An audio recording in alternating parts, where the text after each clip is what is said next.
What's the difference between a growl and a split tone?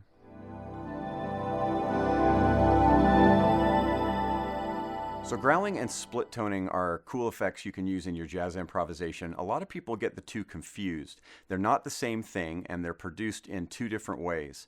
Let's start by talking about what growling is. Growling is when you blow and you hum at the same time, so you'd get this kind of an effect.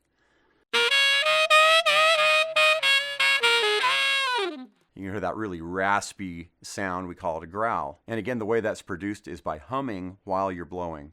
Now, a lot of people have a very difficult time getting the vocal cords to engage while they're blowing through their mouthpiece. So if you're someone that struggles with that, here's something that might help you to get that working. First of all, just take your hand in front of your mouth and blow so you can feel the air on your hand. And then while you're blowing, try to get the vocal cords to buzz, but don't decrease the air that you feel on your hand. So while I was blowing, I felt the air decrease a little bit when the vocal cords engaged. So what I want to do is when those vocal cords engage, feel like I'm just pushing that air out a little harder. And it also makes me hum a little bit louder.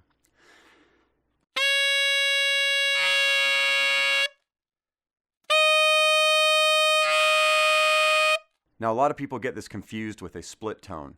A split tone is not the same technique. So on a growl, if I were to hold this high F, I'll just finger front F.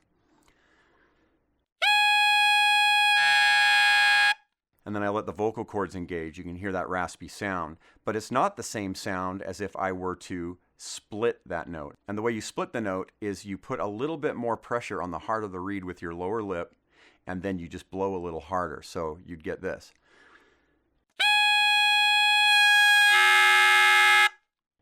Now you can hear that's a much more intense growling sound, but it has more distortion to it. We call that a split tone. My vocal cords are not humming while I'm producing that sound. So again, on the growl and the split tone.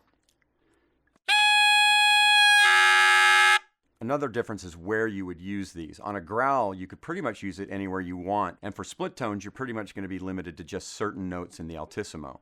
F is a good one to start on.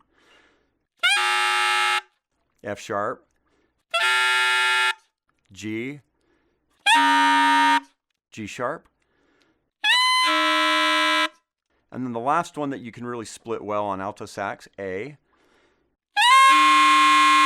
And just for contrast, if I were going to go up and growl that high A versus split toning, you get a lot more distortion, and that really is what's happening, is the reed is distorting by putting a lot of pressure on it and then just overblowing what the reed can handle. Now, some fingerings work better for split tones than others. If you'd like to get into that a little deeper, head over to my comprehensive video on split tones where we go over all different fingerings and a little bit more about the technique on how to produce it. In the meantime, have fun figuring out which ones you can produce.